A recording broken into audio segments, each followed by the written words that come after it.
భారతదేశంలో ఉన్న ముఖ్యమంత్రులందరినీ కూర్చోబెట్టి ప్రధానమంత్రి మోడీని కూడా కూర్చోబెట్టి చట్టాలు ఎట్లా తయారు చేయాలి అని అక్షర జ్ఞానం నేర్పే గురువు ఈశ్వరయ్య గారికి, అందులో ఆ క్లాసులో ముద్దబ్బాయి ఉన్నాడు ఒక ఆయన, ఒక్క అక్షరం కూడా ఈశ్వరయ్య గారు చెప్పినా వినడాట. ముద్దబ్బాయే రేవంత్ రెడ్డి. ఆ ముద్దబ్బాయిని ముందు వరుసలో కూర్చోబెట్టాలి, మంచిగా వినమని క్లాస్. నవ్వాల దయాకర్ గారు, నవ్వాల. నా మాట నవ్వకుండా బిగుసుకొని ఉంటే ఎట్లా? మా ఉద్యమం ఎంత పెరిగితే రేవంత్ రెడ్డి దగ్గర నీ గౌరవం అంత పెరిగింది. అదే లాజిక్, ఇదే లాజిక్. విషయం ఏంటంటే, వేదిక మీద ఉన్నటువంటి చిరంజీవి గారు, ఈశ్వరయ్య గౌడ్ గారు, మాజీ జస్టిస్ హైకోర్టు బాలరాజు గౌడ్ గారు, ముఖ్యంగా అద్దంకి దయాకర్ గారు చాలాసేపు అయింది వచ్చి ఉండి, ఎమ్మెల్సీ గారు, మధు యాష్కి గౌడ్ గారు, అనేక వేదిక మీద ఉన్న అనేక సంఘాలు, నెల్లిగంటి సత్యం ఎమ్మెల్సీ మధుసూదనాచారి గారు, చెరుకు సుధాకర్ గారు, అనేక మంది వేదిక మీద ఉన్నప్పటికీ వేదిక మీద ఉన్న ఏ పార్టీల నుంచి ఏ దేహాలు ఇక్కడ కూర్చున్నా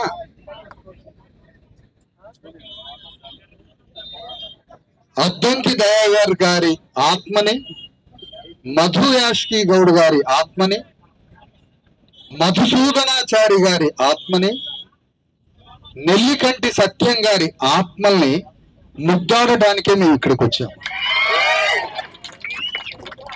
మీ శరీరాలు, మీ దేహాలు తప్పుల తడకతో కూడిన పార్టీలలో ఉన్నా మీరు మా బంధువులు, మా చుట్టాలు. ఇక్కడ ఈ సభలో ఒక విషయం చెప్పాలి మీకు. 775 మంది బీసీ ఎస్సీ ఎస్టీ జేఏసీ ధర్మ సమాజ్ పార్టీ సైనికులు కూర్చొని ఉన్నారు ఇందులో. ఈ మాట ఎందుకు చెప్తున్నానంటే, సమాజాన్ని మార్చడానికి ఒక ఇద్దరు వ్యక్తులు బయలుదేరారు పీడిత వర్గాల కోసం. చిరంజీవి గారు, జస్టిస్ ఈశ్వరయ్య గారు ఎలాంటి కల్లా కపటం లేకుండా పీడిత వర్గాలని, మరి ముఖ్యంగా ఇప్పుడు బాధిత వర్గంగా ఉన్న బీసీ సమాజానికి హక్కులు కావాలని బయలుదేరిన క్షణంలోనే నేను వాళ్ళని గుర్తుపెట్టాను. మనకి తెలంగాణలో ఎప్పుడో పెరియార్ పుట్టాల్సి ఉండే, మనకి తెలంగాణలో జ్యోతిరావు ఫూలే ఎప్పుడో పుట్టాల్సి ఉండే, మన తెలంగాణలో ఒక అంబేద్కర్ ఎప్పుడో పుట్టాల్సి ఉండే. కానీ తెలంగాణలో ఒక 100 సంవత్సరాల నుంచి తప్పుల తడక ఉద్యమంలో మన శక్తి అంతా ధారపోసి బలైపోయినాం. కానీ ఇంత కాలం తర్వాత ఈ ఇద్దరు వ్యక్తులు పుట్టారు కదా, చిరంజీవులు, ఈశ్వరయ్య గారు. వీళ్ళిద్దరికి నేను లక్షల మంది సైన్యాన్ని ఇవ్వాలనుకున్నా.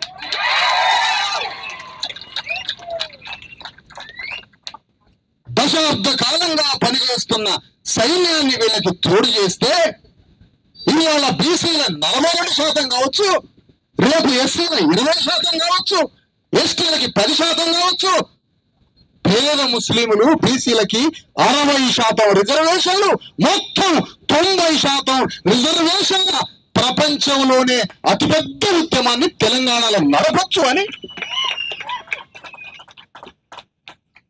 ఈ సైన్యాన్ని వీళ్ళకి తోడు చేయాలి అని వాళ్ళిద్దరిని కలిశాను. కార్యాచరణని, శక్తిని కలబోసుకొని ఏ రాజకీయ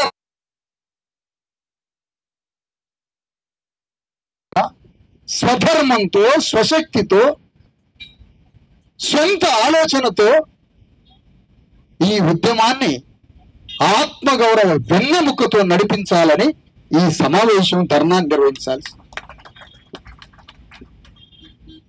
ఈ కార్యక్రమం ఒక్కసారి అర్థం చేసుకోండి. ఉన్న పాటలో ఉన్నట్టుగా ఒక్కొక్క కార్యకర్త 1000 మందితో సమానం. ఒక్కొక్క కార్యకర్త 10,000 మందికి ప్రతినిధిగా ఉన్నారు కదా. ఒక్క పిలుపు ఇక్కడి నుంచి ఇచ్చి హైదరాబాద్ ని దిగ్బంధం చేయమని ఒక్క పిలిపిస్తే రేవంత్ రెడ్డి దిగొస్తాడని కూడా నాకు తెలుసు. కానీ నేను ఆ కార్యక్రమానికి పిలిపించి మన కార్యకర్తల్ని అప్పుడే ఆవేశంలోకి దూకించి నష్టపరచదలుచుకోవాలి. దీనికి వ్యూహం కావాలి, దీనికి ప్రణాళిక కావాలి, దీనికి చతురత కావాలి, దీనికి సుదీర్ఘ కాలం 18 గంటలు రోజుకి పని చేయాలి మనం.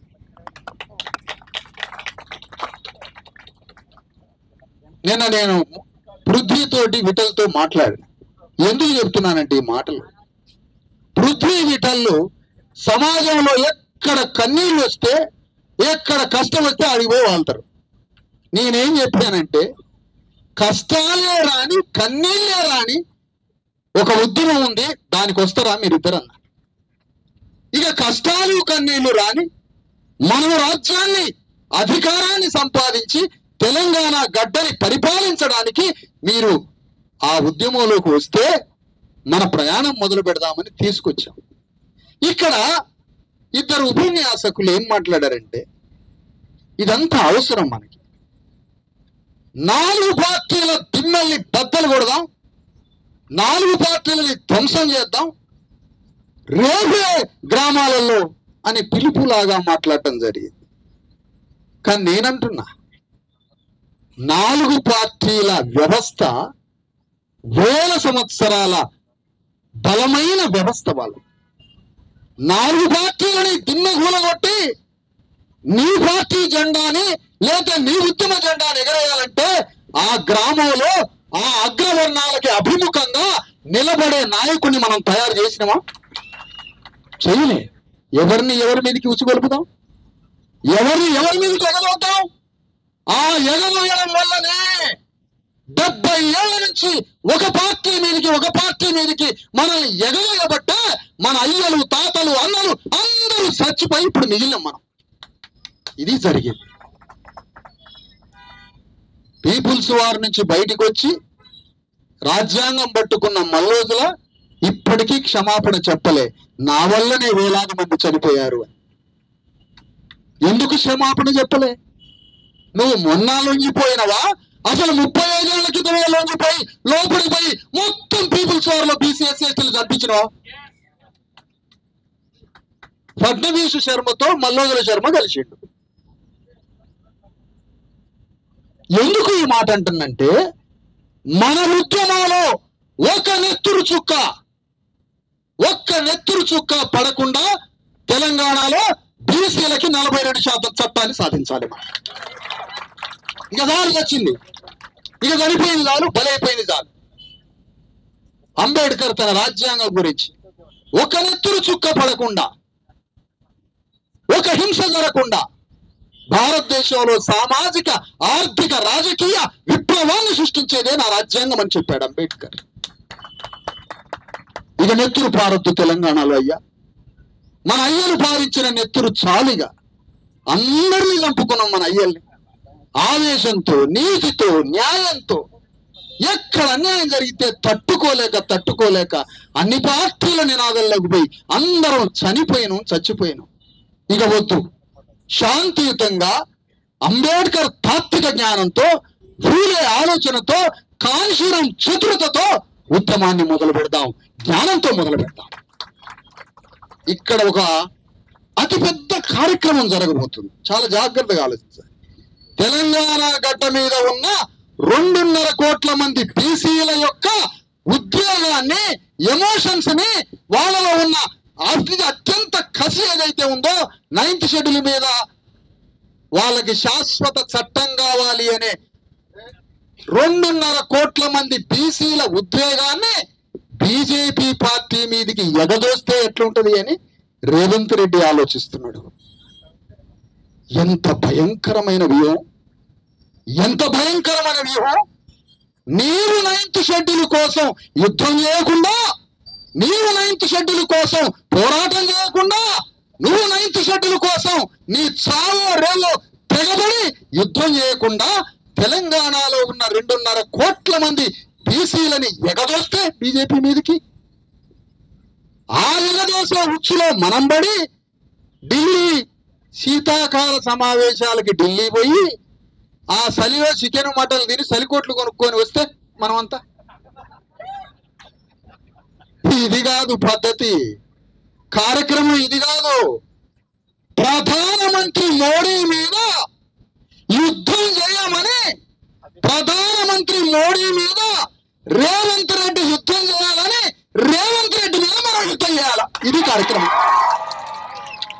ఇది వ్యూహం, ఇది ప్రణాళిక, ఇది వ్యవహారం. మనోళ్ళ చలికాలం రాగానే ఢిల్లీ పోవటం, పార్లమెంట్ ముందు ఏడా జంతర్ మంతర్ ముందు 2 రోజులు ఆ ఎంపీలో హోటళ్లలో బిర్యానీలు పెట్టేయటం, ఛార్జీలు ఇవ్వటం, ఫ్లైట్ టికెట్లు కొనియటం. శక్తి ఉన్నాడు ఫ్లైట్కి పోతాడు, లేకపోతే ట్రైన్కి పోతాడు, లేకపోతే ఆ తెలంగాణ ఎక్స్ప్రెస్ లో బాత్రూంలో కడ కూర్చుంటాడు పిచ్చి పెట్టినాడు మనోడు. అది కాదు, దీనికి శత్రువులు ఎవరు? ఎనిమిని డిక్లేర్ చేయకపోవడమే బానిసత్వం. బానిసత్వానికి స్వధర్మం తెలియదు, బానిసకి కళ్ళు కనపడవు, బానిసకి మనోనేత్రం తెలియదు. కాబట్టి మన బానిసలంతా శత్రువును గుర్తుపట్టట్లే, శత్రువు ఎవరో చూడట్లే. ఒక పద్మశాలి బిడ్డ 2000 సంవత్సరాల నుంచి బట్ట నేసి భూమి లేదు, తిండి లేదు, బట్ట నేసి అగ్రకులాలకి ఒప్పజెప్పే ఒక పద్మశాలీలకి ఇండస్ట్రియలైజేషన్ వచ్చిన తర్వాత బట్ట పోయినాక ఆ పద్మశాలి బిడ్డ వృత్తి చేసుకునే వృత్తి సర్వనాశనం అయిపోయి కాలిపోయింది. పద్మశాలికి భూమి లేదు, పద్మశాలికి ఆస్తి లేదు, వృత్తి చక్రం కాలిపోయింది. చదువుకోవడానికి ఆ పద్మశాలి బిడ్డ, ఉద్యోగం చేయడానికి ఆ పద్మశాలి బిడ్డ, సర్పంచ్ కావడానికి ఆ పద్మశాలి బిడ్డ కట 2000 సంవత్సరాలు పద్మశాలీల రక్తమాంసాలు తాగిన అగ్రకులాలు ఆ పద్మశాలి బిడ్డకి చదువుకునే హక్కు కూడా ఇయ్యరట. ఏమి దుర్మార్గం ఇది! ఇది దేశమా వల్లకాడా? ఇది దేశమా వల్లకాడా? తెలంగాణ గడ్డ మీద 12,500 గ్రామాలని బీసీఎస్ ఎస్టీలు తమ రక్త మాంసాలని ధారపోసి 12,000 గ్రామాలని కట్టినాం, రక్తాన్ని ధారపోసినాం, కోట్ల ఎకరాల భూమిని పండించి పంటలు పండించినాం, ఫ్యాక్టరీలలో పనిచేసినాం, రోడ్లు వేసినాం, సర్వ సంపదను సృష్టించి మీకోసం మరణిస్తుంటే మా బిడ్డల్ని చదివించే హక్కు 42% ఇవ్వనప్పుడు వీడిని మనిషి అంటాడా ఎవడన్నా ముఖ్యమంత్రిని, ప్రధానమంత్రిని? మానవ పుట్టుకంటారా? అమెరికాలో 200 సంవత్సరాల క్రితం తెల్లవాళ్ళు అయ్యా మేము తప్పు చేసినామయ్యా, ఇక నుంచి విద్యలో, ఉద్యోగాల్లో, రాజకీయంలో, సినిమా ఫీల్డ్లో, వ్యాపారంలో 40% రిజర్వేషన్లు, 40% వాటా నల్లవాళ్ళకి ఇస్తామని క్షమాపణ చెప్పారు అక్కడ తెల్లవాళ్ళు. వాడిని మొక్కాలనా, వాడికి దండం పెట్టాలనా? ఏది మనం ఎవరిని మొక్కుదాం? ఒక అగ్రకులం పేరు చెప్పండి, ఒక పేరు చెప్పండి అయ్యా, ఎవరిని మొక్కాల? మొక్కడానికి ఎవరైనా ఉన్నారా? హృదయ పరివర్తన మనది, మన మనస్తత్వం ఒక హ్యాబిట్యుయేట్ మైండ్తో ఒక అలవాటు పడ్డది. ఇక్కడ అగ్రకుల మనస్తత్వం ట్రాన్స్ఫార్మ్కి వీలు గాని, పరివర్తనకి వీలు గాని, భయంకరమైనటువంటి క్రూర హింస, దోపిడీలతో కూడిన, వివక్షతతో కూడిన స్వాభావిక లక్షణాలతో 1000 సంవత్సరాలుగా ఒక్క భారతదేశంలోనే అగ్రకుల దోపిడీ సాగుతుంది. ప్రపంచమంతా మారుతుంది. ఎంత దుర్మార్గం! ఇంకా నా తల్లిని 9 నెలల నా బీసీ తల్లిని తీసుకుపోయి ఏమే రావేమే, చేలో నాటేయడానికి, పొలాలు నాటేయడానికి రావేమే, మీ దొరసాన్ని మేము ఎప్పుడైనా ఏమే అన్నామా? ఒక్కసారైనా జరిగిందా? అప్పుడు ఎప్పుడూ జరగలే. ఎన్ని 1000 సంవత్సరాలు మీ దగ్గర శ్రమ. అట్లా ఒక గౌళ్ళైన తాడి చెట్టు మీద ఒక గౌడ కార్యకర్తను నేను మొన్న ఇంటికి పిలిచి ఆఫీస్కి పిలిచి, నాయన ఈ బీసీ ఎస్సీ ఎస్టీ జేఏసీ ఉద్యమంలో పనిచేయి నాయన, నిన్ను చూస్తుంటే తెలివిగా కనపడుతున్నావు, మంచిగా కనపడుతున్నావు, నువ్వు పని చేయాలి హైదరాబాద్ వచ్చి అంటే తలకాయ ఉంచుకున్నాడు. గంట సేపు తలకాయ ఉంచుకున్నాడు. ఇంత మంచివాడు ఇట్లా రెస్పాండ్ అవుతాడు ఏంటి అని అడిగితే, ఏం లేదు నాన్న, మా నాన్న తాడి చెట్టు మీద పడి 6 సంవత్సరాల నుంచి 2 కాళ్ళు ఇరిగి మంచం మీద పడ్డాడు. పొద్దున లేస్తే రాత్రి దాకా ఆయనకి సేవ చేయాలి, నేను వచ్చి ఎట్లా ఉద్యమం చేయను అన్నాడు. వాడికి 42% రిజర్వేషన్లు ఇయ్యదట రేవంత్ రెడ్డి ప్రధానమంత్రి. ఎన్ని కులాలని ఇట్లా, ఎన్ని కులాలు చచ్చిపోవాలా? ఆధునిక ఇండస్ట్రియలైజేషన్ వచ్చి కుల వృత్తులు ధ్వంసం అయిపోయాయి. భూమికి మాకు హక్కు లేకపోయి, పైసల మీద హక్కు లేకపోయి, భూమి లేదు, సంపద లేదు, ఇండస్ట్రీస్ వచ్చి వృత్తులు పైన చదువుకుందామంటే ఉద్యోగం చేద్దామంటే 42% రిజర్వేషన్ ఇచ్చాడట వీడు. ఏమిటిదంతా? అందుకనే ఇక్కడ ప్రశ్నకి ఎక్కడ సమాధానం ఉందంటే, నీవు బాగుపడే నీ విముక్తి కోసం తెలంగాణ ఉద్యమం వచ్చిందనుకున్నావు. తెలంగాణ వస్తే నా సమస్త కన్నీళ్లు పోతాయి అనుకున్నావు, కానీ పోలే. ఎందుకో తెలుసా? తెలంగాణ ఉద్యమానికి మన విముక్తికి ఎటువంటి సంబంధం లేదు. తెలంగాణ రాష్ట్రానికి మన విముక్తికి ఎటువంటి సంబంధం లేదు. వాళ్ళు రాజ్యాన్ని తెచ్చుకోవడానికి తెలంగాణని సాధించి రాజ్యానికి వచ్చారు. వచ్చిన రాజ్యంలో ఈ రోజు మన వాటా ఎందుకు లేదు? తెలంగాణ వచ్చినప్పుడు తెలంగాణ రాష్ట్ర సాధన పోరాటంలో సంపదలో మీకు మీ జనాభా ఎంతనో మీ జనాభాకి తగ్గట్టుగా మీకు వాటా ఇస్తామని తెలంగాణ ఉద్యమం ఎందుకు వాగ్దానం చేయలేదు అని అడుగుతున్నా. ఈ వాగ్దానం తెలియకుండా నేను తెలంగాణ ఉద్యమంలో పాల్గొన్నావంటే నువ్వు బానిసవి కాదా? తెలంగాణలో ఎంత భూమి ఉందో అంత భూమిలో బీసీ ఎస్సీ ఎస్టీల జనాభాకి తగ్గట్టుగా భూమిని పంచుతామంటే మనకు వాగ్దానం ఉందా? లేదు. ఏ వాగ్దానం లేకపోయినా మాకు తెలంగాణ వస్తే చాలు అన్నాం, మాకు తెలంగాణ వస్తే చాలు అన్నాం.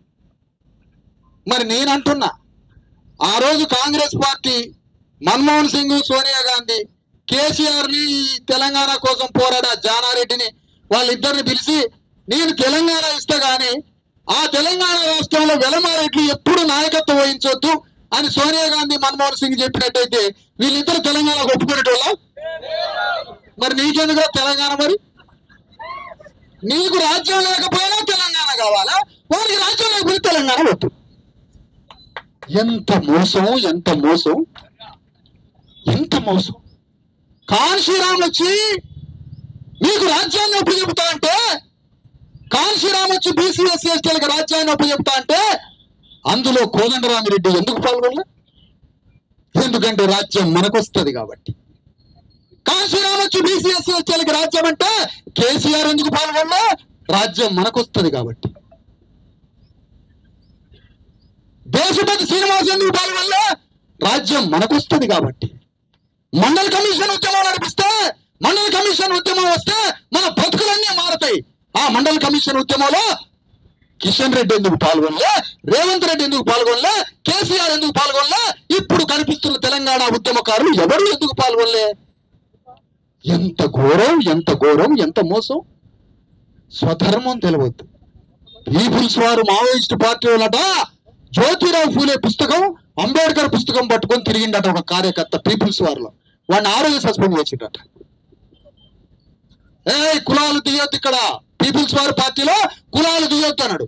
ఒకవేళ ఆ 2 పుస్తకాలు ఆ పీపుల్స్ వారిలో వాడే మావాడే చదువుకున్నట్టయితే ఆ పీపుల్స్ వారికి నిప్పు పెట్టి బయటకు వచ్చి జ్యోతిరావు ఫూలే అయ్యేటోడు. చూసారా? అందుకని ఇప్పుడు మనం ఏం చేయాలి? మన ధర్మం ఏంటి? మన స్వధర్మం ఏంటి? తెలంగాణ గడ్డ మీద మనం చేయాల్సిన పని ఏంటి? ఈరోజు కాన్షీరామ్ చనిపోయాడు.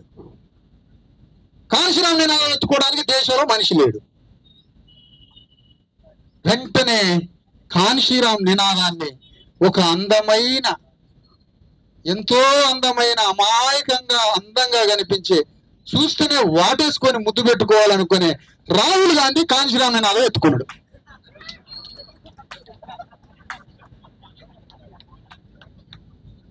ఆ నినాదం ఎత్తుకొని ఆ నినాదంతో బీజేపీని పొడిచి చంపాలని తిరుగుతా ఉన్నాడు. కానీ బిడ్డలు ఎక్కడెక్కడ ఉన్నారో తెలుసుకొని తన ఒడికి చేర్చుకోవడమే కులగణన. భారత రాజ్యాంగం అనే కన్న తల్లి విడిపోయిన 100 కోట్ల మంది ఎక్కడెక్కడ ఉన్నారో, ఎట్లా బతుకుతున్నారో, నా బిడ్డలు తిన్నరో లేదో, వాడికి ఇల్లుందో వాకిలుందో అని భారత రాజ్యాంగం అనే కన్న తల్లి తన బిడ్డల్ని వెతుక్కోవడమే కులగణన. ఆ కులగణన చేయటానికి ఒక్కడికి మనసు రాకపోయి 42% జీవోలకి ఎన్ని నాటకాలు రేవంత్ రెడ్డి, ఎన్ని నాటకాలు ఈ రేవంత్ రెడ్డి. గౌరవులు సభ్యత్వం ఇచ్చిరాడు రేవంత్ రెడ్డికి, యాదవులు సభ్యత్వం ఇచ్చిరాట, మాదిగోలు సభ్యత్వం ఇచ్చిరాట. ఈ మాట మన కులాలలో పోయానంట చెప్పు తీసుకొని కొడతారు మనల్ని, మాకు ఈ కులంలో సభ్యత్వం ఉంది ఆ కులంలో ఉందని. మరి ఆయనంటే మాత్రం ఎవరు అడగట్లే. ఏం మాట ఇది? ఇంత భయంకరమైనటువంటి మోసం జరుగుతున్న ఈ క్రమంలో 9వ షెడ్యూల్ కోసం ఈశ్వరయ్య గారు రాసిండు బిల్లు, డ్రాఫ్టింగ్ బిల్స్ రాసి చదువులేని ఆ ముద్దబ్బాయికి చెప్పిండు, కాగితం పంపిండు. నవ్వాలా? అందరు నవ్వాలి. ఆ ముద్దబ్బాయికి పంపితే ఆ కాగితం తాను రాజకీయం చేయాలనుకున్నాడు. అప్డేటెడ్ ఇంటలెక్చువల్, అప్డేటెడ్ ఇండియాలోనే very sharp young dynamic criminal upper caste politician ఇండియాలో రేవంత్ రెడ్డి, గుర్తుపెట్టుకోండి. అతనికి తెలిసిన షార్ప్ పాలిటిక్స్, అతనికి తెలిసిన పొలిటికల్ మైండ్ సెట్. ఎందుకు అంటే అతను కేసీఆర్ జ్ఞాన గర్భం నుంచి పుట్టాడు అతను. ఇది ఎప్పుడో చెప్పిన నేను. అలాంటి చతురత కలిగిన రేవంత్ రెడ్డి, అలాంటి నాయకత్వం మనలో కూడా పుట్టాలి. రేవంత్ రెడ్డి తన రెడ్డి జాతిని మొత్తం దాదాపుగా 10-12 ఏళ్ల నుంచి ఆర్గనైజ్ చేస్తున్నాడు. రెడ్లని తెలిసి ఆర్గనైజ్ చేస్తాడు, తెలవకుండా చేస్తాడు, అండర్ కరెంట్ లో చేస్తాడు, ఇంట్లో చేస్తాడు, బయట చేస్తాడు. రెడ్ల మొత్తాన్ని అగ్రగామి సైన్యంగా మార్చి ఆ అగ్రగామి సైన్యంతో యుద్ధం చేసి వెలమరాజ్యాన్ని తన చేతులకు తీసుకున్నాడు. సేమ్ మేము కూడా అంతే. రేవంత్ రెడ్డి మా బీసీ ఎస్సీ ఎస్టీలని ఆర్గనైజ్ చేసి, మా బీసీ ఎస్సీ ఎస్టీలందరినీ ఆర్గనైజ్ చేసి, మా బీసీ ఎస్సీ ఎస్టీలకి 52% రిజర్వేషన్లని, బీసీలకి 50%, ముస్లింలు, పేద ముస్లింలు క్రైస్తవులకి 10%, ఎస్సీలకి 20%, ఎస్టీలకి 10%, మొత్తం 90% రిజర్వేషన్లని తెలంగాణ గడ్డ మీద భారతదేశం ఉరికిపడే ఉద్యమం చేయబోతుంది. ఇప్పుడు ఆయన ఏమనుకుంటానంటే, రేవంత్ రెడ్డి ఏమనుకుంటానంటే, పాపం వీళ్ళంతా ఢిల్లీ పోతారు, నేను హాయిగా ఉండొచ్చు హైదరాబాద్ అనుకుంటాను. హాయిగా ఉండొచ్చు, వీళ్ళంతా పిచ్చోళ్ళు ఢిల్లీ పోతారు, అవసరమైతే 4 రైళ్ళు వేస్తా, అవసరమైతే 50 ఫ్లైట్లు పెడతా. ఢిల్లీ ఎట్లా పోతాం? ఢిల్లీ పోము, అస్సలు పోము మేము ఢిల్లీ. ఒక్కసారి ఉత్తైన అట్లా కాగితం ఇచ్చేస్తాం. నేను, ఈశ్వరయ్య గారు, చిరంజీవులు గారు పోయి కాగితం ఇచ్చేస్తాం. అట్లా ఊగిన ఒక రౌండ్ కాగితం వేసి ఇస్తాం. మా యుద్ధ క్షేత్రం తెలంగాణ గడ్డే మా యుద్ధ క్షేత్రం. మా యుద్ధ క్షేత్రం తెలంగాణ గడ్డ.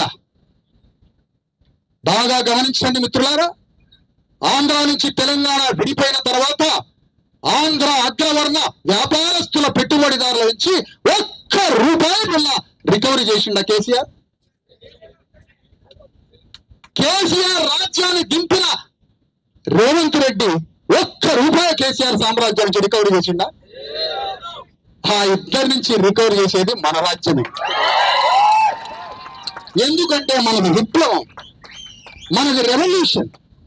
బాటమ్ ఆఫ్ ద బాటమ్ పీపుల్లో నేచరే విప్లవాన్ని శరీరంలో పెట్టి దాస్తుంది. విప్లవం మన శరీరాల్లో ఉంది. తెలంగాణ గడ్డ అనే ఒక కార్యక్షేత్రం మీద యుద్ధ తంత్రం మొదలవుతుంది. ఈ యుద్ధ తంత్రం భారతదేశానికి ఆదర్శం కాబోతుంది. చూడండి మీరు మిత్రులారా, జీవితానికి అర్థం అదే, జీవితానికి పరమార్థం అదే. ఒకసారి అంబేద్కర్ పార్లమెంట్ నుంచి బయటకు పోయాడు.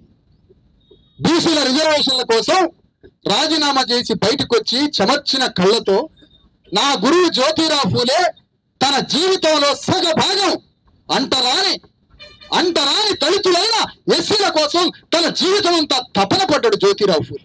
సాహు మహారాజ్ తన జీవితంలో సగభాగం అంటరాని వాళ్ళ కోసం పోరాడిండు. కానీ ఇద్దరు బీసీలు శూద్రులు. మరి వాళ్ళకి కృతజ్ఞత చెల్లించాలంటే నేను బీసీల కోసం యుద్ధం చేస్తా అని ప్రతినబూనిండు అంబేద్కర్. ఆ ఉద్యమం ఆగిపోయింది. ఆ తర్వాత అదే అంబేద్కర్ ఉద్యమాన్ని కొనసాగించి మండల్ కమిషన్ ద్వారా పార్లమెంట్ ముందు దేవిలాల్ వీపీ సింగ్లని 2 నెలలు గదగదలాడించి మండల్ కమిషన్ అమలు చేసే ఉద్యమాన్ని నెత్తి మీద వేసుకున్నాడు కాంశీరాం కూడా చనిపోయాడు. నేను చెప్తున్నా మిత్రులారా, నేను ఒక మాదిగ కులస్తున్న మిత్రులారా, బంధువులారా, నేను మాదిగ కులస్తుడిని, అట్టడుగు వాడిని, 6500 కులాల అట్టడుగున పుట్టినటువంటి మాదిగ కులస్తుడిని. కానీ నా ప్రాణం, నా జీవితం బీసీల ఉద్యమానికి అంకితం చేయాలి. ఎందుకంటే నా లెగసీ, ఇలా నా అంబేద్కర్, ఇలా నా కాంశీరాం బీసీల కోసం యుద్ధం మొదలుపెట్టాడు. ఒకవైపునేమో సాంప్రదాయ ఉద్యమాలు, పాపం వాళ్ళు ఎడిపోతున్నా తెలియదు. ఓ రోజు పాల ప్యాకెట్ కొందామని షాపుకు పోతే పాలు లేవు సార్ అన్న. ఎందుకంటే పాలు ఎట్లా 20-30 షాపులోకి పోయినా ఏదో పాలు లేవట. పాలు మొత్తం రేవంత్ రెడ్డి మీద వస్తారట.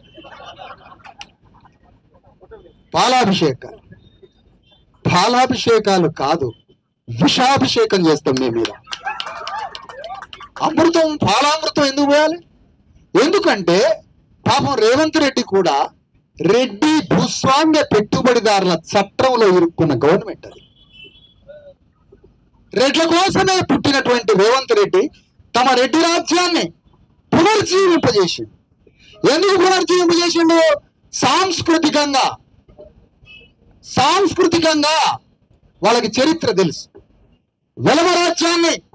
వెలమరాజ్యం తెలంగాణ గడ్డ మీద సింగభూపాలులోనే వెలమరాజ్యం రెడ్లని హింసపెట్టి, రెడ్లని దోపిడీ చేసి, రెడ్ల తలని పగలగొట్టి, ఆ రెడ్ల తలలో గుచ్చులు తీసి అన్నం తిన్నారు వెలమగరులు.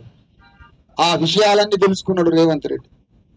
ఎట్లనైనా రెడ్లని అధికారంలోకి తీసుకురావాలని పగబట్టి ప్రతీకారం తెచ్చుకొని రాజ్యానికి వచ్చాడు.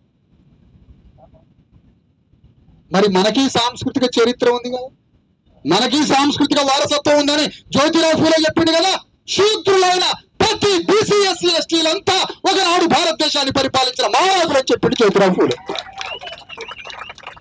మరి నీకుందిగా సాంస్కృతిక వారసత్వం, మరి దీన్ని ఏం చేద్దాం ఈ సాంస్కృతిక వారసత్వాన్ని?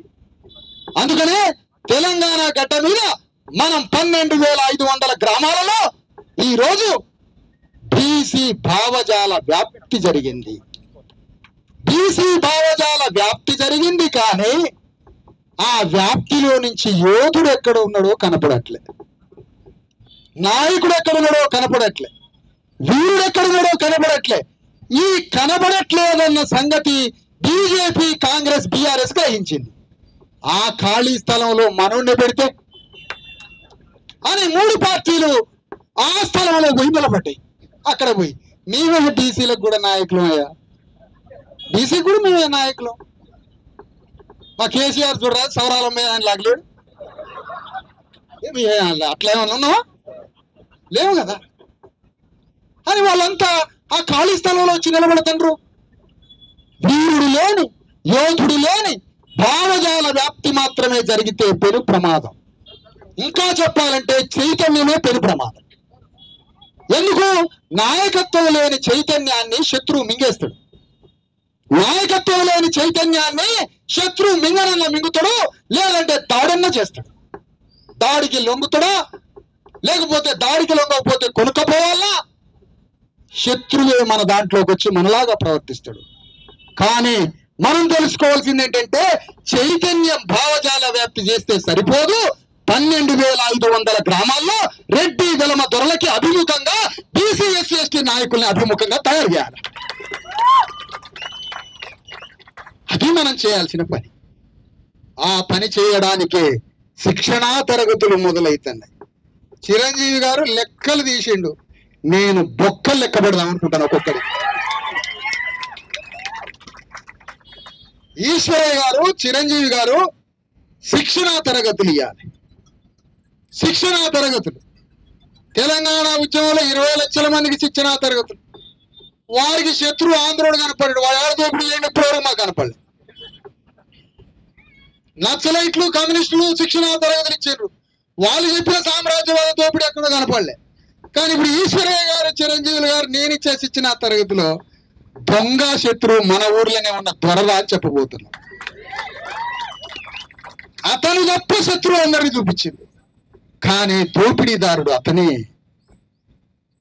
దోపిడీదారుడు.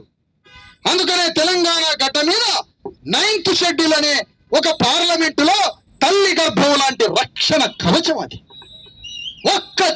అందులో నుంచి వచ్చిన దాదాపు 240 చట్టాలు ఒక్కటి కూడా న్యాయ సమీక్ష దగ్గరికి కూడా రాలేదు. అంత సురక్షితమైన చట్టం ఉన్నాక ఇన్ని రకాల వేషాలు వేసి హైకోర్టులో, సుప్రీంకోర్టులో, అన్ని కోర్టులల్లా ఈ విధంగా అభాసు పాలైంది కదా. ఒక్కటే మాట, రేవంత్ రెడ్డి ఎవ్రీ పీల్చే శ్వాసని వదిలే గాలిని కూడా రాజకీయం చేసే నిపుణత కలడు. శ్వాసని కూడా రాజకీయంగా మార్చగలడు. మాట్లాడినా, కదిలినా, మెదిలినా, అతని తలలో ఉన్న వెంట్రుక కదిలినా కూడా అది రాజకీయం కోసమే. అంత sharp politician, very sharp politician. మా రామదాసు మా ముందే జెడ్పీటీసీ మహబూబ్ నగర్లో అట్లా కాదు కథ, అది కాదు. ఆయన వేరే మారిపోయింది, మొత్తం కథ అంతా మారిపోయింది. అతను భారతదేశంలోనే మోడీకి ధమ్కి ఇచ్చినటువంటి కులాలు కమ్మారెడ్డి కులాలు. గుజరాత్ వ్యాపార సామ్రాజ్యానికి ధమ్కి ఇచ్చారు ఆంధ్ర కమ్మాసు, ఆంధ్ర తెలంగాణ రెడ్లు. అలాంటి భారతదేశంలో, ప్రపంచంలో ట్రేడింగ్ లో ఉన్నటువంటి రెడ్డి కమ్మ దొరల యొక్క రాజ్యాన్ని కాపాడుతున్నటువంటి రేవంత్ రెడ్డి చాలా షార్ప్ పొలిటీషియన్. ఆ షార్ప్ పొలిటీషియన్ కి కౌంటర్ చాతుర్యంతో మనం యుద్ధం చేసి రేవంత్ రెడ్డిని మనల్ని ఉసుగొలిపి రేవంత్ రెడ్డి మనల్ని బీజేపీ మీదకి ఎగదోయబోతున్నాడు. మనం చేయాల్సింది రేవంత్ రెడ్డి బీజేపీ మీద యుద్ధం చేయాలని రేవంత్ రెడ్డిని ఎగదోయాలి మనం పైకి. లేదంటే మనల్ని బీజేపీ మీద ఎగదోసి, టీఆర్ఎస్ మనల్ని బీజేపీ మీద ఎగదోసి, ఈ 2 పార్టీలు మనల్ని బీజేపీ మీద ఎగదోస్తే ఆ బీజేపీ తుపాకులు పెట్టి మన మీద కాల్స్తుంది, కాల్పులు జరుపుతుంది. మా తెలంగాణ ఉద్యమం ఏంటి? అమరవీరులని ఉత్పత్తి చేసే కర్మాగారం అటు తెలంగాణ. అమరవీరులని ఉత్పత్తి చేసే కర్మాగారమే తెలంగాణ అట. మాకు సోషలిజం కాదు కావాల్సింది తెలంగాణకి. మీ అమరవీరులు అయినా లేదా? మా మీద ఎందుకు తుపాకీ? బీజేపీ మా మీద ఎందుకు తుపాకీ పెట్టి పోలవారా? ఆ రేవంత్ రెడ్డి మీద పెట్టి పోలవరాదు, కేసీఆర్ మీద పెట్టి పోలవరాదు. ఒక ప్రధాన ప్రతిపక్షం ఏకాంతంగా ఎవరూ లేని సమయంలో కూడా గంటల తరబడి, రోజుల తరబడి కేసీఆర్ ఆనందంగా, సంతోషంగా మాట్లాడేది మధుసూదనాచారితోటే. మధుసూదనాచారి గారితోటే. శ్రీమద్విరాట్ పోతులూరి వీరబ్రహ్మం గారి వారసు. హృదయ పరివర్తన చేయండి కేసీఆర్ కి మీరు. యుద్ధం మోడీ మీద బయటికి వచ్చి ఇన్ని డైలాగులు, ఇంకా చాలురా నీ ఉపన్యాసానికి 20 ఏళ్ళు తెచ్చిన, ఇక చాలురా నాయన, ఇక ఆపండి, ఇక ఆపు అని అన్నా. ఇప్పుడు కేసీఆర్ యుద్ధం, రేవంత్ రెడ్డి యుద్ధం మా బీసీ జనం కోసం, తెలంగాణ గడ్డ మీద ఉన్న 2.5 కోట్ల మంది బీసీల కోసం, మా బ్రతుకు విముక్తి కోసం, మా చదువుల కోసం, మా ఉద్యోగాల కోసం, మా రాజకీయ వాటా కోసం 42% రిజర్వేషన్లని 9th షెడ్యూల్లో పెట్టియాలని కేసీఆర్, రేవంత్ రెడ్డి ఇద్దరు మోడీ మీద యుద్ధం చేయాలని ఈ సభాపూర్వకంగా తీర్మానం చేస్తున్నారు. లేకపోతే బజార్లో మమ్మల్ని వేసి బీజేపీ మీద ఎగదోసి ఈ పని చేస్తారా? మీరు ఏరా మరి బీజేపీ మీద యుద్ధం అని అంటాడు ఒక ఆయన. రేవంత్ రెడ్డి, కేసీఆర్ ముందు వరుసలో ఉంటే మేము దూరంగా ఉంటాం. ఎందుకంటే తుపాకీ పెట్టి కాలిస్తే మా మీదకి వస్తే గుండు. ఇన్నాళ్ళు మమ్మల్ని ముందు పెట్టారు, వాళ్ళు ఆడవాళ్ళు దూరంగా ఉన్నారు. ప్రతి బుల్లెట్ మాకే తగిలింది, ప్రతి లాఠీ చార్జ్ మాకే తగిలింది. మళ్ళీ మేము ఆ పేపర్లు ఇచ్చిన కాగితాలన్నీ దాచుకొని మా మీద కేసులు ఉన్నాయి, పోలీసులు కొట్టారని చెప్పుకుంటాం. మనం ఏ ఊరు మమ్మల్ని పోలీసు వాళ్ళు కొట్టిర్రు, మా మీద మస్తు కేసులు ఉన్నాయి, మా మీద 150 కేసులు. మరి వీళ్ళని కొట్టరా పోలీసులు? వీళ్ళ మీద తుపాకీ పెట్టరా వీళ్ళ మీద?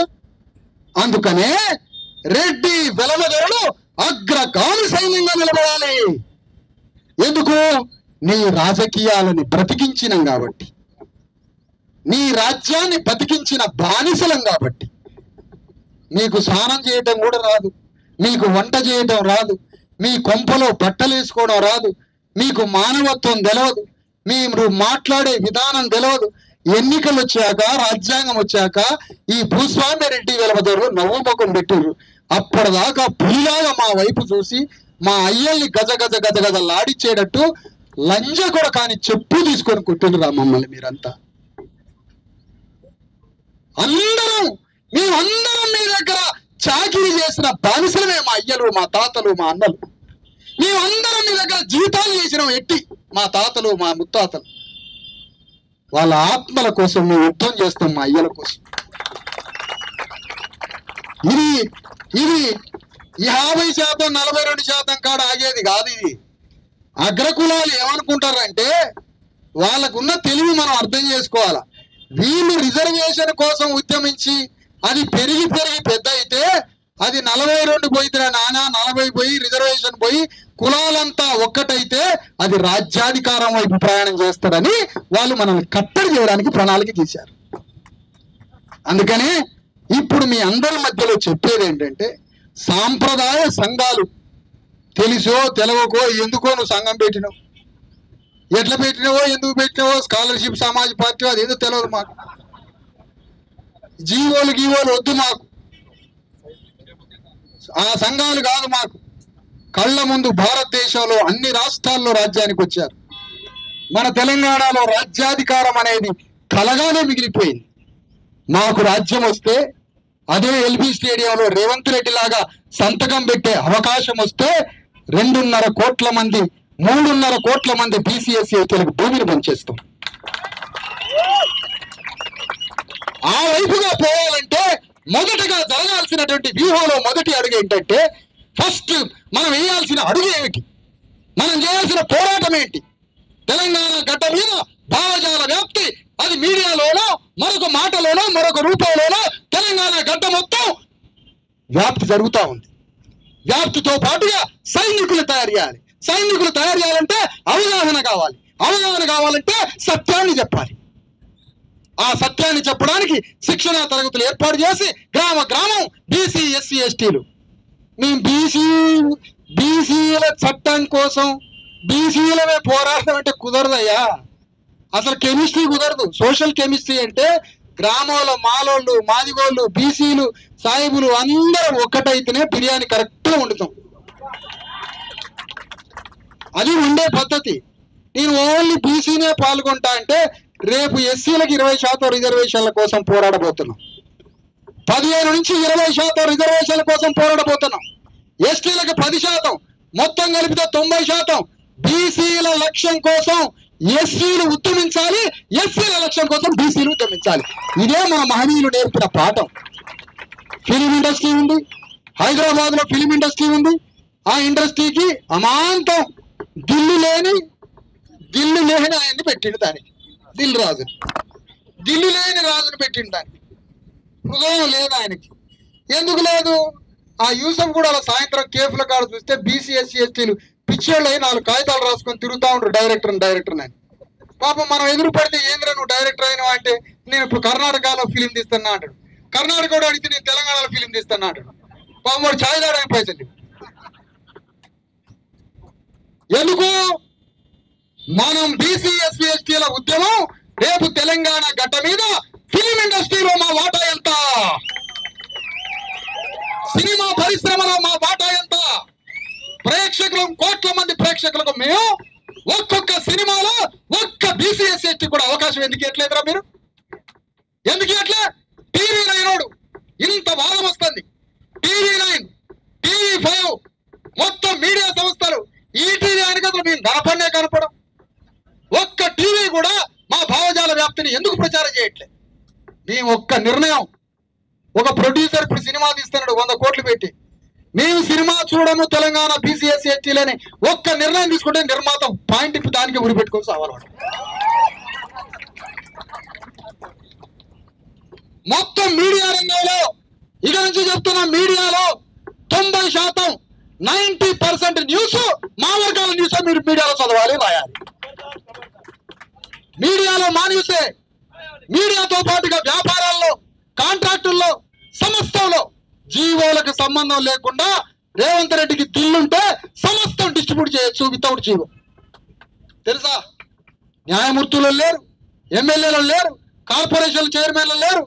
ఎవరు సప్పుడు కాకుండా చల్లగా అందరూ ఒక ఉద్యమంలో ఉంటే ఎటన్నా ఇప్పుడు చల్లగా ఎక్కడ దాక్కొని మన పనిలో మనం దసరాకో గిసరాకో 4-5 ఇంటప్పుడు తాయి కూర్చున్నా అప్పుడు కోదండరామ్ రెడ్డిని విద్యాశాఖ మంత్రి చేస్తున్నాడు. అందుకనే బీసీ ఎస్సీ ఎస్టీల ఉద్యమం అంటే అర్థం ఏంటంటే, ఇవాళ భారతదేశంలో ప్రజాస్వామ్యం అంటే ఎట్లా ఉంటది, దాని రూపం ఏంటి, దాన్ని చూడాలంటే ఎట్లా చూడాలని భారతదేశంలో ఎవడన్నా అనుకుంటే, ప్రజాస్వామ్యం అంటే హైదరాబాద్ నగరంలో ఇందిరా పార్క్ ముందు జరుగుతున్నదే ప్రజాస్వామ్యం. ఇది ప్రజాస్వామ్యం. ప్రజాస్వామ్యము అంటే సంపదలో, రాజ్యంలో ప్రతి తలకి లెక్క పెట్టే వాటాలు డిస్ట్రిబ్యూట్ చేయటం. That is republic state. అదే గణతంత్ర దేశం. గణతంత్రం అంటే అమెరికాలో గణతంత్రం, భారతదేశంలో కులాలను లెక్క పెట్టాలి.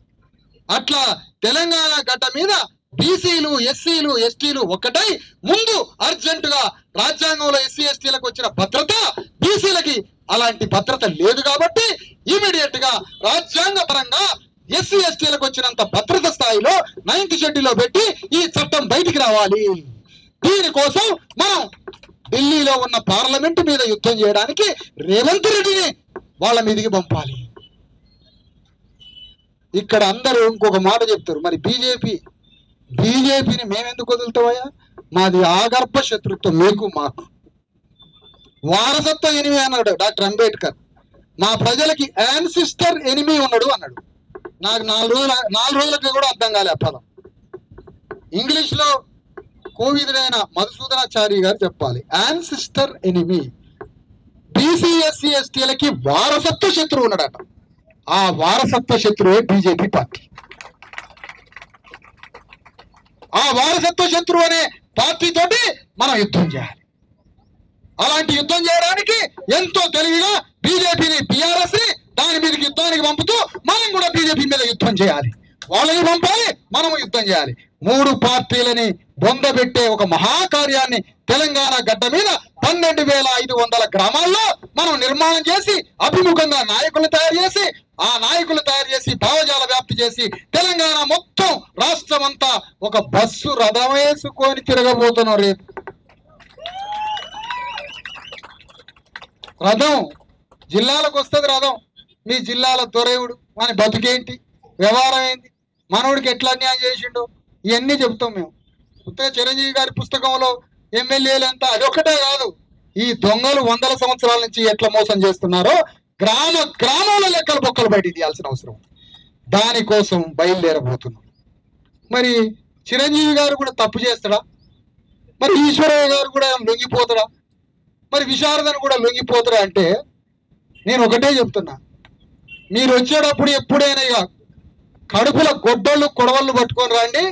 మేము ఎక్కడైనా లొంగిపోతే మమ్మల్ని నరికి చంపండి. ముగ్గురిని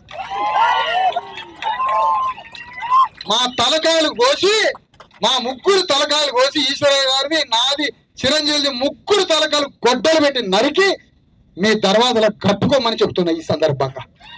ఎందుకంటే తెలంగాణ గడ్డ మీద మనకి జరిగిన అన్యాయం ప్రపంచంలో ఎక్కడా జరగలే. 7 సముద్రాలు కాదు, 8వ సముద్రం ఉంది. అదే బీసీ ఎస్సీ ఎస్టీల దుఃఖం అనే కన్నీరు. అంత పెద్ద సముద్రం ఉంది. దీనికి అన్యాయం చేసిందంటే వాడు మనిషి అనరు, వాడిని మనిషి పుట్టుక అనరు, వాడిని మనిషి పుట్టుక అనరు. ఆ చైతన్యం, ప్రశ్నించే చైతన్యం, అన్యాయం జరిగితే అడిగే చైతన్యం, తప్పు చేస్తే వాడు శిరస్సును నరికే చైతన్యం ప్రజలకు ఉన్నప్పుడు తప్పు చేసేవాడు కూడా తప్పు చెయ్యడు. అది పరివర్తన. ఆ చైతన్యం కలిగి ఉండాలని కోరుతాం. తెలంగాణ రాష్ట్రంలో భావజాల వ్యాప్తి కోసం మీడియా ద్వారా ఒకవైపు అదే సమయంలో గ్రామాల్లో రథం వేసుకొని మొత్తం జిల్లాల్లో యాత్ర జరుగుతూ ఉంటది. మరొక వైపు శిక్షణ తరగతులు జరుగుతూ ఉంటాయి. నవంబర్ 1వ తారీఖున వారు చెప్పినట్టుగా మరొకసారి స్పష్టత ఇస్తున్న తెలంగాణ గడ్డ మీద మొత్తం కలెక్టర్లకి 9th షెడ్యూల్లో ఈ చట్టం పెట్టవాలని ఒక విజ్ఞాపన పత్రం మీకు వస్తుంది. అది కలెక్టర్లకి ఇవ్వండి, మరుసటి రోజు ఎంఆర్ఓలకి ఇవ్వండి. కలెక్టర్కి విజ్ఞాపన పత్రం ఇచ్చిన, చీఫ్ సెక్రటరీకి విజ్ఞాపన పత్రం ఇచ్చిన, ఎంఆర్ఓలకు విజ్ఞాపన పత్రం ఇచ్చిన, గ్రామ కార్యదర్శులకు విజ్ఞాపన పత్రం ఇచ్చిన, అప్పటికి వినలేదు. కోటి ఉత్తరాలు ముఖ్యమంత్రికి రాద్దాం అయ్యా 9th షెడ్యూల్లో పెట్టమని. కోటి ఉత్తరాలతో కూడా నువ్వు ఆ పని చేయమని మాకు తెలుసు. ఎంఆర్ఓకి ఉత్తరం ఇచ్చినా చేయవు, కలెక్టర్కి ఇచ్చినా చేయవు. మా ఉత్తరాలు రాష్ట్రపతికి కూడా రాస్తాం. ఇవన్నీ అయిపోయిన తర్వాత ఎంఆర్ఓకి విజ్ఞాపన పత్రాలు, కలెక్టర్కి విజ్ఞాపన పత్రాలు ఇవన్నీ ఇచ్చిన తర్వాత అప్పటికి వినకపోతే రోడ్ల మీద ధర్నాల తర్వాత రిలే నిరాహార దీక్షల తర్వాత ఆమరణ నిరాహార దీక్షలు తర్వాత తెలంగాణ మొత్తం రోజుల తరబడి బంద్ కార్యక్రమం జరుగుతుంది. ఇన్ని కార్యక్రమాలు చేయాలట మా బిడ్డలు చదువుకోవాలంటే, ఇన్ని కార్యక్రమాలు చేయాలట మాకు ఉద్యోగాలు రావాలంటే, ఇన్ని కార్యక్రమాలు చేయాలట మాకు భూమిలో భాగం రావాలంటే. ఎందుకు? మాకు రాజ్యం రావాలంటే. ఎందుకు? మీరు మా మీద దయదలవరాట. ఒక సాకలి తల్లి 2000 సంవత్సరాలు రెడ్డి కొంపలకి వెలమ కొంపలకి బట్టలు తికినా మీ ముసలోడు సొంత తండ్రి సొంత అయ్య పశ్చిమవాతం వస్తే మనసులో పడేస్తే వాడు పోయి అమెరికాలో ఉంటాడు, రెడ్డి గారు హైదరాబాద్లో ఉంటాడు. వాడు చచ్చిపోయిన దాకా సాకలి తల్లి సేవ చేయాలి. వాడు ఈపి గడగటం. ఆమె కొడుక్కి చదివిచ్చే అవకాశం ఇవ్వడట రేవంత్ రెడ్డి. ఆమె కొడుక్కి ఉద్యోగం వచ్చే అవకాశం ఏడట. మిత్రులారా, స్థానిక సంస్థల ఎన్నికల్లోనే ఇరుక్కపోయారు మీరంతా. స్థానిక సంస్థల ఎన్నికల్లోనే ఇరుక్కపోయారు. స్థానిక సంస్థల ఎన్నికలు కాదు, విద్యా ఉద్యోగ స్థానిక సంస్థల 3 బిల్లులకి సంబంధించిన చట్టం 9th షెడ్యూల్లో పెట్టించే యుద్ధం ఇది. జరిగే యుద్ధం ఇది. 9th షెడ్యూల్లో ఇది పెట్టించాలి. రేపట కాంగ్రెస్ పార్టీ మేమే ఇస్తాం మీకు 42% పార్టీ ఇస్తుందట. పార్టీ మీ బతుకు తెలవదా? అంబేద్కర్ని ఓడించిన దుర్మార్గమైన పార్టీ మీది. మమ్మల్ని బతకనిస్తారు. అంబేద్కర్ రాజ్యాంగ పరిషత్తులో చైర్మన్ గా అయితే అంబేద్కర్ రాజ్యాంగం రాస్తే ఆ రాజ్యాంగం రాసిన అంబేద్కర్ ఎన్నికల్లో పోటీ చేయాలని రాజ్యాంగ పరిషత్తులో పోటీ చేస్తే రాజ్యాంగం రాసే అర్హత ఉంటుంది. ఆ రాజ్యాంగం రాయడానికి పోయాలంటే ఎన్నికల్లో పాల్గొనాలి. ఆ ఎన్నికల్లో పోటీ చేస్తే ఇదే గాంధీ, నెహ్రూ మొత్తం నాయకులు పోయి అంబేద్కర్కి ఓటేస్తే రాజ్యాంగం రాసే అర్హత ఉంటుంది. అంబేద్కర్ రాజ్యాంగం రాస్తే మనకు బట్టదిగా సాగలైన చదువుకోవాలని రాత్రట. మరి చెప్పండి అయ్యా, మంగళూరులోట ఉద్యోగాలు చేస్తారట, అది రాత్రట అంబేద్కర్ రాజ్యాంగంలో. బీసీ ఎస్సీ ఎస్టీలట రాజ్యానికి రావాలట, రాజులు అవుతారట, అది రాత్రట రాజ్యాంగంలో అంబేద్కర్ అని అగ్రకులాలకు చెప్పి అంబేద్కర్ ఓడగొట్టించిన చరిత్ర కాంగ్రెస్ది. నువ్వు 42% మాకిచ్చి బీసీ ఎస్సీ ఎస్టీలు పాల్గొంటే, అప్పుడు ఎన్నికల్లో పాల్గొంటే రేవంత్ రెడ్డి కేసీఆర్కి ఫోన్ చేసి ఆడ మొత్తం రేట్లను పెట్టాడు. కిషన్ రెడ్డి, రేవంత్ రెడ్డి, కేసీఆర్ ముగ్గురు టెలికాన్ఫరెన్స్ లో పాల్గొని అరే 42% ఆడైతే ఇచ్చిండ్రో ఆడ మొత్తం రేట్లను పెట్టి ఓడగొట్టాడు. వెలమూలను పెట్టినాడు. 1.5 ఎకరం 1.5 ఎకరం మాకు కొద్దిగా సొక్కాలు గిక్కాలు వేసుకొని గడ్డాలు పెంచి ఇట్లా దార్కాలాగా తిరుగుతాం. బీసీ ఎస్సీ ఇచ్చాం, 1.5 ఎకరం అమ్ముకుంటాం, తిందాం రావే తాగుదాం రావే అనుకుంటాం. ఇది కుట్ర. వద్దు, పార్టీ ఇచ్చేది వద్దు. అద్దంకి దయాకర్ రేవంత్ రెడ్డి ఇంటి నుంచి నేరుగా వచ్చింది కదా, ఇక్కడి నుంచి నేరుగా రేవంత్ రెడ్డి ఇంటికి పోయి ఇక్కడ జరిగింది చెప్పు. ఇక్కడ ఏం జరిగిందో చెప్పు, ఇక్కడ ఏం మాట్లాడుతున్నారో చెప్పు. నేను తప్పుగా భావించట్లే. దౌత్యవేత్తగా పో, అంబాసిడర్గా పో. నువ్వు మాకు కావాల్సిన వాడు, రేవంత్ రెడ్డికి కావాల్సిన వాడు. నీ మామూలు పాత్ర కాదు నీది. రాహుల్ గాంధీ హృదయాన్ని సరిచేసే బాధ్యత మధు యాష్కి గౌడ్ గారు తీసుకుంటాడు. అది వేరే విషయం. ఆయనకి సమాజం అంటే ఎట్లనో చూపించాలి, రోడ్ల పక్కన అట్లేసేది ఎట్లా వేస్తారో చూపించాలి, చెప్పులు కుట్టే ఆయన ఎట్లా కుడతాడో చెప్పాలి. ఇవన్నీ మధు యాష్కి గౌడ్ గారు చూసుకుంటారు సమాజం ఎట్లా చెప్పాలి. ఎందుకంటే ఆయన క్షత్రియులు బిడ్డ కాబట్టి శూద్రుల బతికెట్లనో మధు యాష్కి గారు అడిగి పోయి చెప్తాడు. కేసీఆర్ గారిని హృదయాన్ని పరివర్తన చేసి ఒక్క బీసీ అన్న తిరగబడరా వరంగల్. మధుసూదనాచారిని పట్టుకొని చారి గారిని బకెట్ల తలకాయ మాంసం మధుసూదనాచారి గారికి కావాలని రేవంత్ రెడ్డి మీటింగ్లలో చెప్తే ఒక్క బీసీ అన్న ఇదేం మాటరా మీది, రెడ్ల ఫ్రిడ్జ్లల్లా, రెడ్ల ఇళ్లల్లా, వెలమదొరల ఫ్రిడ్జ్లల్లా యాటలే ఫ్రిడ్జ్లో ఉంటాయి, నెల రోజులు తింటాయి. తెలుసా మీకు అది? తలకాయ కూర ఒక ఫంక్షన్ లో తిండి కూరలు ఎక్కడ తెచ్చేయాలి అని మధుసూదనాచారి అనే ఒక మన నాయకుడిని పట్టుకొని అంటే ఒక్కడు మాట్లాడే. ఎంత దుర్మార్గం ఇది! అదే రెడ్లలో మేము పావు కిలో మటన్ కోసం పొద్దున ఆదివారం పొద్దున పోయి మొద్దు అయిపోయి కన్నారపకుండా చూసి ఆ పావు కిలో మటన్ తీసుకొని వస్తున్నాం. మీ ఫ్రిడ్జ్లలోనేమో యాటలే కోసి నెల రోజులు సరిపడే డీ ఫ్రిడ్జ్ లో మీ ఆటలు ఉంటాయి. మీ దానికి ఆ పెద్ద మనిషిని ఆ మాట అంటే ఒక్కడు బీసీ. కామారెడ్డిలో రమేష్ అని ఒక సినిమా కామెడీ చేసి 2 తాగుబోతు పాత్రలు ఇస్తే వాడిని తాగుబోతు రమేష్ పాత్ర అని స్క్రీన్ మీద రాస్తారు. మరి మానభంగాలు చేసి 400 సినిమాల్లో నటించిన మోహన్ బాబుని మానభంగాల మోహన్ బాబు అన్నాడు ఎవరు? వాడు పద్మశ్రీ మోహన్ బాబు, ఈడేం తాగుబోతు రమేష్. మానభంగాల మోహన్ బాబు 520 సినిమాల్లో 400 సినిమాల్లో మానభంగాలు. ఏం వివక్షత అంట? ఎలాంటి వివక్షత? తాగుబోతు రమేష్ పోయి ఇప్పుడు తాగుబోతు రమేష్ దగ్గర పోయి చెబుదామంటే అన్నా నువ్వు ఇదంతా చెప్పదు, నాకు 7 సినిమా అవకాశాలు వాడాలి. ఎవరు కావాలి? ఇది తెలంగాణ ఉద్యమం అప్పుడు కూడా జరిగింది. ఇప్పుడు జరగాల్సింది ఏంటంటే భూగోళం మీద జ్యోతిరావు ఫూలే, అంబేద్కర్, కాన్షీరామ్ సాహు మహారాజులు మన స్వధర్మాన్ని నేర్పిన గురువులు, మన దేవుళ్ళు. వాళ్ళు మనకి మనోనేత్రం ఇచ్చారు. భారత స్వాతంత్రోద్యమం జరుగుతుంటే జ్యోతిరావు ఫూలే బ్రిటిష్ వాళ్ళు అనేటువంటి మాకు చదువు నేర్పడానికి వచ్చిన దేవుళ్ళు బ్రిటిషోడు. వాళ్ళు మాకు చదువు నేర్పి భూమి మీద హక్కులిచ్చి మాకు భూమి మీద సర్వ హక్కులు కల్పిస్తున్న బ్రిటిష్ వాడిని ఎల్లగొట్టి బ్రాహ్మణులే రాజ్యాన్ని అందుకొని ఆ రాజ్యంలో మళ్ళా మాకు చోటు లేకుండా చేయబోతున్నారు. ఈ భారతదేశానికి వచ్చే స్వాతంత్రంలో మా వాటా ఎంత అని జ్యోతిరావు ఫూలే నిలదీసిండు ఆ రోజు. అది మొదటి స్వాతంత్ర పోరాటం. అంబేద్కర్ టైంలో 2వ స్వాతంత్ర పోరాటంలో మీరు తెచ్చుకునే స్వాతంత్రంలో మా బీసీ ఎస్సీ ఎస్టీల పాత్ర ఏమిటి అని అంబేద్కర్ పాల్గొని అడిగాడు. ఆ 2 విషయాలు మనకి తెలవక తెలంగాణ ఉద్యమంలో గుండెలు గల్లాలు చింపుకొని 1200 మంది చంపినాం. మనం జ్ఞానం లేక, మనమే చంపేసినాం. మన జ్ఞానం లేక 1200 మంది చంపుకున్నాం, లక్షల మంది కేసుల పాలైనాం. కానీ ఇప్పుడు మాత్రం తెలంగాణ ఉద్యమంలో, తెలంగాణ రాష్ట్రంలో అసలీ తెలంగాణ ఉద్యమం బీసీ ఎస్సీ ఎస్టీల రాజ్యానికి వచ్చే తెలంగాణ ఉద్యమం. దీనికి మొట్టమొదటి అడుగు బీసీ ఎస్సీ ఎస్టీలకి రిజర్వేషన్స్. ఆ రిజర్వేషన్స్ మొదటి అడుగు బీసీలకి 42% రిజర్వేషన్లు. ఆ 42% రిజర్వేషన్లలో విద్యా, ఉద్యోగ, స్థానిక సంస్థల్లో 3 బిల్లులు రాష్ట్రపతి ఆమోదం చేసి 9th షెడ్యూల్లో పెట్టి అంతిమంగా మాకు 9th షెడ్యూల్లో చట్టం కోసం రేవంత్ రెడ్డి శాసన కార్యనిర్వాహకానికి తండ్రి లాంటివాడు కాబట్టి రేవంత్ రెడ్డి మోడీ గల్లాబట్టి మోడీ మీద యుద్ధం చేసి ప్రతిపక్ష నేత కేసీఆర్, రేవంత్ రెడ్డి ఇద్దరు కలిసి మోడీ మీద యుద్ధం చేసి మాకు 9th షెడ్యూల్లో పెట్టియకపోతే 12,000 గ్రామాలలో చెప్పులు తీసుకొని తిరగబడతాం.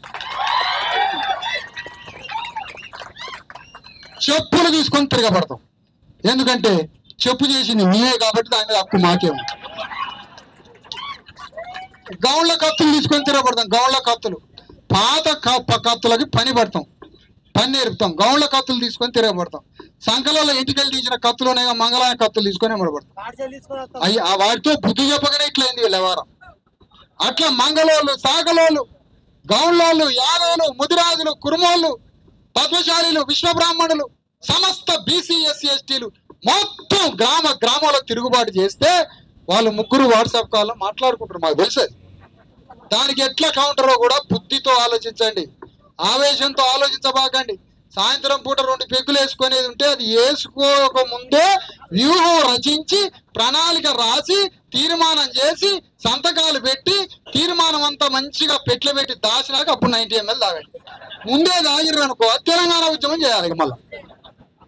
ఎందుకంటే ఆయన ఆలోచనలతోటే మిమ్మల్ని పంట పెట్టిండు, ఆయన ఆలోచనలతోటే లేపిండు ఉదయం పొద్దున్నే. ఎందుకంటే ఒకవేళ బీసీ ఎస్సీ ఎస్టీలంతా రాజ్యం గురించి ఆలోచిస్తే, అందుకని జార్ఖండ్ ముక్తి మోర్చా సోరెన్ని ఒకసారే పిలిచిండు. ఎందుకు?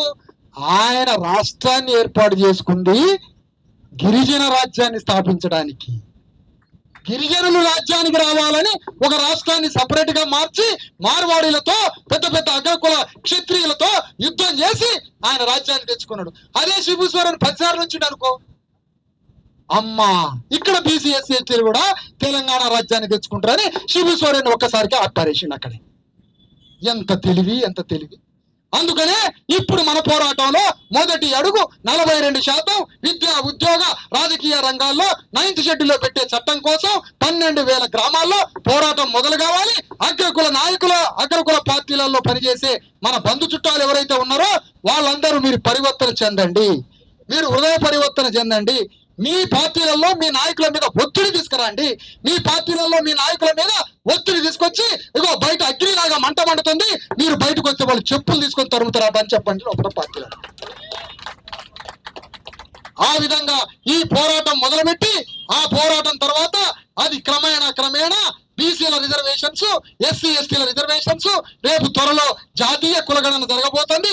ఆ కులగణన పూర్తయితే 90% బీసీ ఎస్సీ ఎస్టీలకి 90% రిజర్వేషన్స్ కావాలి. అగ్రకులాలకి 10% ఈడబ్ల్యూఎస్ ఉంది కదా, నువ్వు రద్దు చేయవు, నాకు తెలుసు అది నువ్వు రద్దు చేయవు.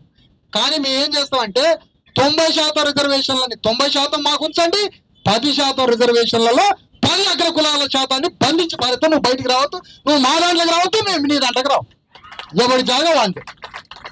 ఆ విధంగా ఇది రిజర్వేషన్ల ఉద్యమానికి పెరియారు, అంబేద్కర్, జ్యోతిరావు ఫూలే, సాహు మహారాజ్, కాన్షీరాముల జ్ఞానాన్ని 70 ఏళ్ళు లేటుగా తెలంగాణలో అందుకున్నందుకు విచారిస్తూ బాధపడుతూ మనందరం కలిసి ఈ స్వధర్మ ఉద్యమంలో పాల్గొని రిజర్వేషన్లను సాధించి ఆ రిజర్వేషన్ల తర్వాత రాజ్యాన్ని అందుకునే తెలంగాణలో రాజ్యాధికారం సాధించే అంతిమ పోరాటానికి తొలిమెట్టుగా రిజర్వేషన్ల ఉద్యమాన్ని ప్రారంభిద్దాం. దానికోసం రేపు శిక్షణా తరగతులు, రేపు అన్ని జిల్లాలకి పర్యటనలు ఇవన్నీ మొదలైతే ఇందులో పాల్గొనాలి. లేదంటే ఉద్యమ భావజాల వ్యాప్తికి నాయకుడు లేడు, ఆయనకి కథానాయకుడు దొరికింది కేసీఆర్. మీరంతా కథానాయకులు కావాలని గ్రామాల్లో రెడ్లకి కథానాయకులు అవకాశం ఇచ్చింది. కానీ ఇప్పుడు కథానాయకులు కావాల్సింది మైక్ ఇయ్యాలన్నారు 2 నిమిషాలు.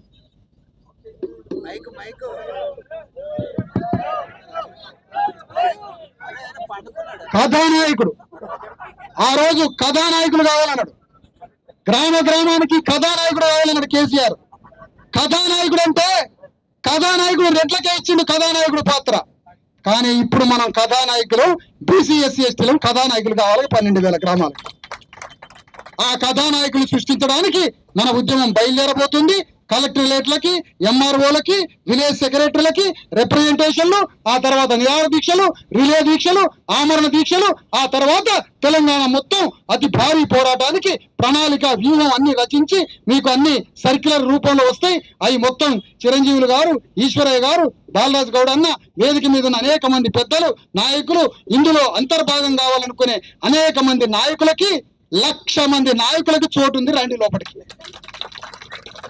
ఒక్కడిది కాదు ఇది, 1,00,000 మంది నాయకులకు చోటు ఉంది. అందరూ లోపలికి రండి, అందరం కలిసి పనిచేద్దాం, అందరం కలిసి నిర్ణయాలు తీసుకుందాం, ఈ ఉద్యమాన్ని బతికించి తెలంగాణ గడ్డ మీద రాజ్యాన్ని సాధిద్దాం. ఇందులో పాల్గొన్న అనేక ఆర్గనైజేషన్స్, అనేక సంఘాలు, అందరూ పాల్గొన్న వాళ్ళకి ఉద్యమ అభినందనలు తెలియజేస్తూ ఈ ఉద్యమంలో ఇన్ని వేల మంది పాల్గొని, బయట ఇప్పుడు ఒక మిత్రులు చెప్తున్నాడు ఆ సెంటర్లో దాదాపు 500 మంది ఉన్నారు. మొత్తం ఇన్ని వేల మందితో పాల్గొన్న ఈ ధర్నా కార్యక్రమాన్ని 1,00,000 మందికి పాకించాలి, వ్యాపించాలి. ఇది యుద్ధ రూపంలో అడుగుపెట్టాలని కోరుకుంటూ అందరికీ జై భీమ్, జై ఫూలే, జై కాన్షీరామ్.